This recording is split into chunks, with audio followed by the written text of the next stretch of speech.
Так зачем вообще мы хотим строить этот объект, зачем он нужен? Вы когда с города едете, если не спеша ехать, туда надо ехать 3 часа. И элементарно воду холодную летом, когда вы возьмете, по приезду она будет уже теплой. Вы там не найдете место, организованное место, ни тенечка, ни уборной. Мы хотим там построить в первую очередь в 4 километрах визит-центр. Что такое визит-центр? У нас в визит-центре с открытым паркингом бесплатным будет находиться фудкорт, будет находиться магазины, информационные стойки о местности, магазины народных сувениров, товаров, уборная и куча удобств для туристов. То есть элементарно вы можете прийти, поесть, покушать, купить напитки, вымыть лицо, руки, отдохнуть с дальней дороги и дальше пойти к урочищу. Если хотите, у нас там будет организована конюшня, вы можете и верхом туда пойти. Но будут и такие люди, которые захотят остаться на ночлег, да? Посмотреть закат, посмотреть ночной вид, посмотреть рассвет. Конечно, они могут там снять номер и остаться там.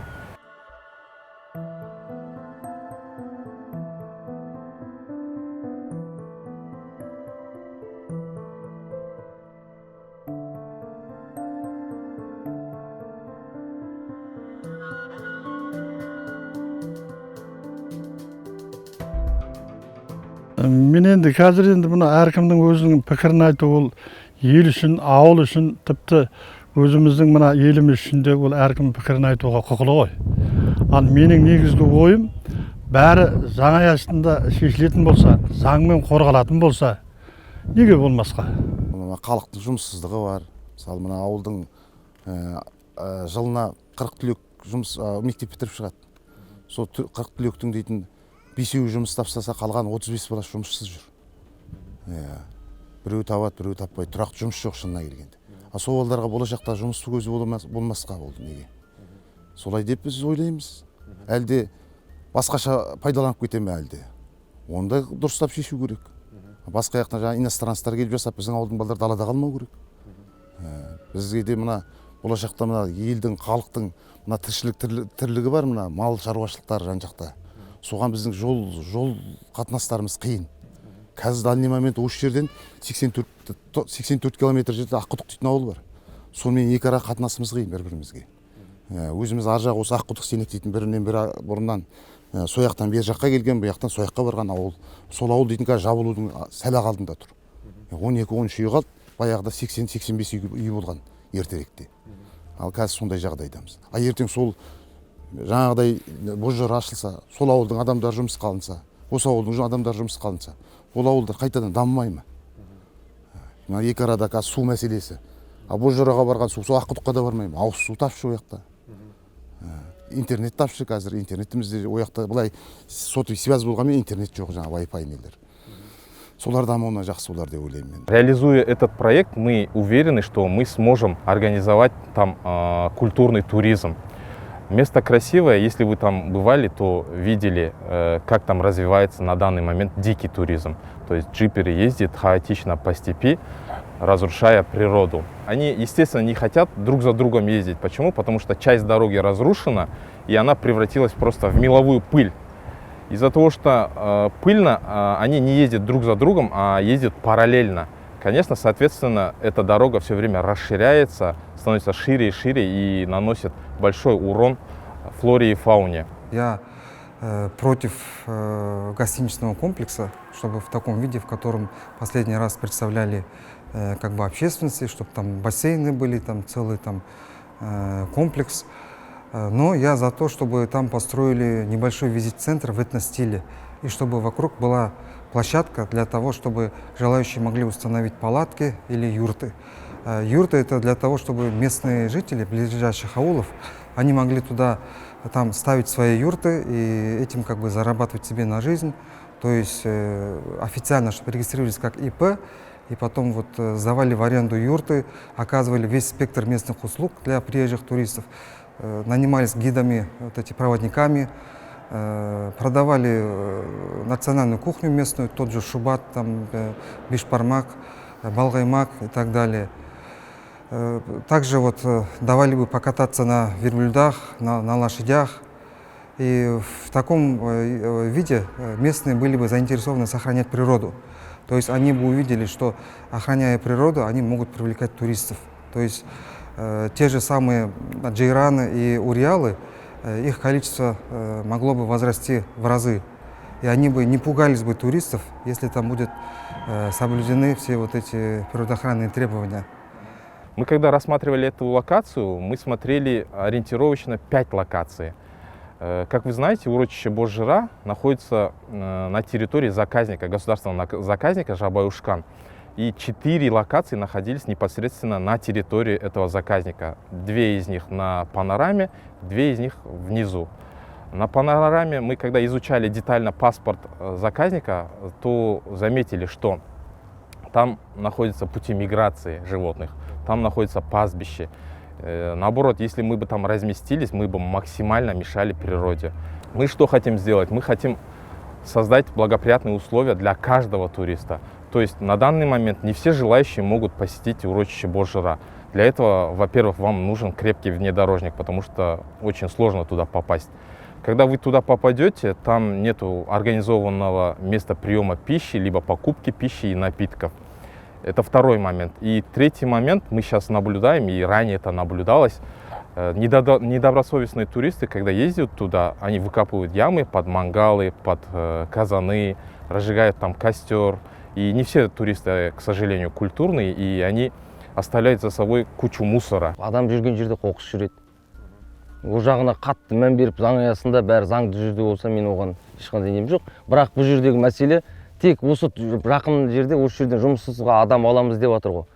Соларды, сол қызметкерлерді осы жерден алған, біздің маңымыздан алған.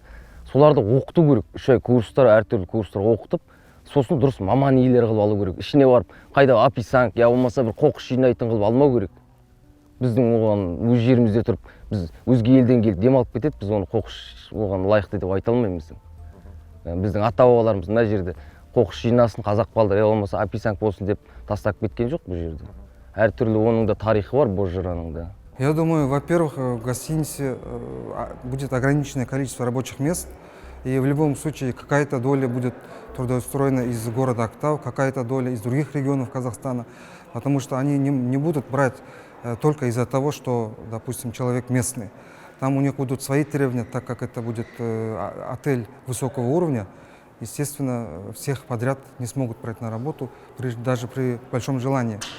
Поэтому альтернатива – это создать условия для местного населения, чтобы они могли сами, как самозанятые, оказывать услуги приезжим туристам. То есть предпринимательство ИП, да? Да, как индивидуальные предприниматели, они бы могли хорошо это все проводить и были бы, самое главное, заинтересованы в сохранении природы.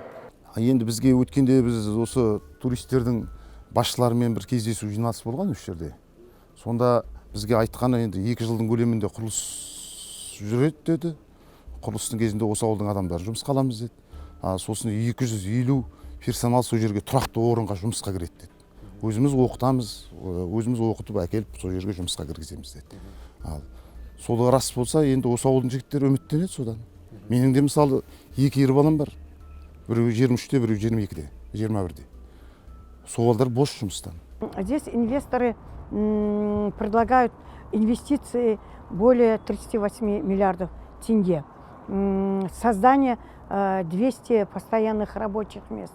Это, считайте, для села Синек. Там еще находится Куланды, Бустан, такие вот мелкие, маленькие, небольшие сельские населенные округи, которым можно привлечь жителей данного села.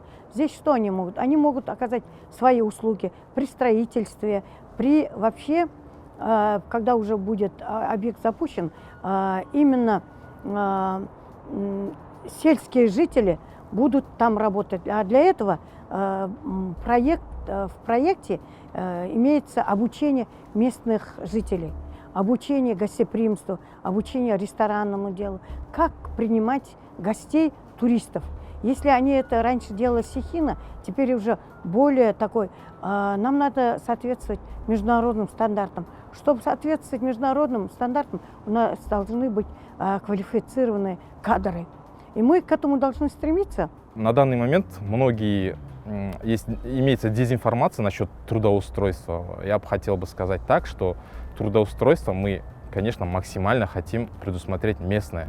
Почему местное? Нам удобнее с местными работать. И я вам так скажу, Казахстан за свои года суверенитета, она уже многого достигла, и многие у нас есть компании, которые умеют выполнять работы. Да, и бывают те специальности, которые узкие, да, которые приходится все-таки привозить из-за границы.